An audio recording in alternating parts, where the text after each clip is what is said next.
हमारा जो सिंधु सभ्यता का अस्तित्व है, जो सिंधु घाटी सभ्यता है, जो मोहनजोदड़ो, हड़प्पा, कालीबंगा, वहां पे जो अवशेष मिले, जो भाषा मिली है, जो मूर्तियां मिली है, वो हमारी है। वहां का जो डीएनए मिला है, मोहनजोदड़ो का मृतकों का टीका बोलते हैं, वहां पे जो हड्डियां मिली है उसका डीएनए आदिवासियों से मैच करता है, दूसरे लोगों से मैच नहीं करता है। हम वास्तविक में और सच्चे इस देश के भूमालक है, इसलिए सुने अपनी एक आर्मी रहेगी तो भी हम लड़ पाएंगे।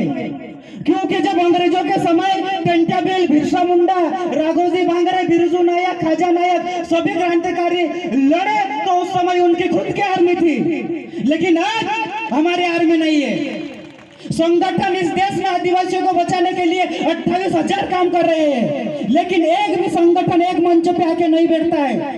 करीबन 700 से करीबन हमारे जनजातियां है, वो भी एक मंच पे नहीं आ रही है। क्या कारण हो सकता है, इसको भी हमें जानना पड़ेगा। इसलिए सतीश पेंदम दादा और तमाम क्रांतिकारियों की विचारधारा के थ्रू इस मिशन को चला रहे हैं। यह मिशन सामाजिक शिक्षा, दीक्षा और कैडर्स को संचालित करता है। समाज की जो वास्तविक जानकारी है उसे हमें समाज के बीच में जाके समाज को बताना होगा।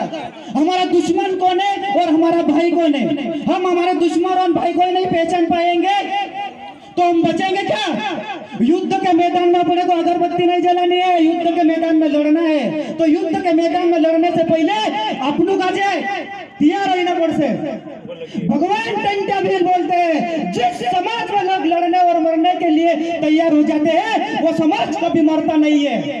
अपनों का मरने न मरने करता समाज तैयार करना पड़ेगा।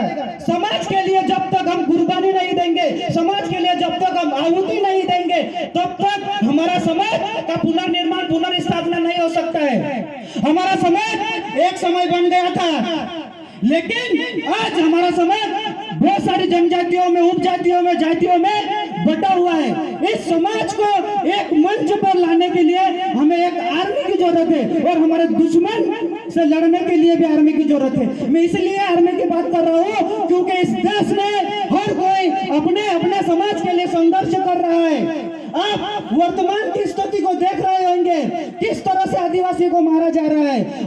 अपने जो संवैधानिक अधिकार की बात करते हैं अपन, 5th शेड्यूल, 6th शेड्यूल की अनुच्छेद 13(3) का 19(5)(6), ये चीजें भी लागू है क्या? लागू है क्या? नहीं लागू है ना। इसलिए हमें संविधान की तो बात करना ही है, लेकिन साथ में आदिवासियत की बात करना है, मालिकियत की बात करना है, सिंधु राष्ट्र की बात करना है, सांस्कृतिक भारत की बात करना है। क्योंकि ये धार्मिक भारत नहीं है, क्योंकि ये आदिवासियों का अस्तित्व ये देश से जुड़ा हुआ है। आदिवासी देश के मालिक है। कुछ लोग बोलते हैं आदिवासी को जनजाति और वनवासी, लेकिन ये लोग आदिवासी को आदिवासी इसलिए नहीं बोलते हैं क्योंकि आदि का मतलब होता है अनंत और वासी का मतलब होता है रहने वाला।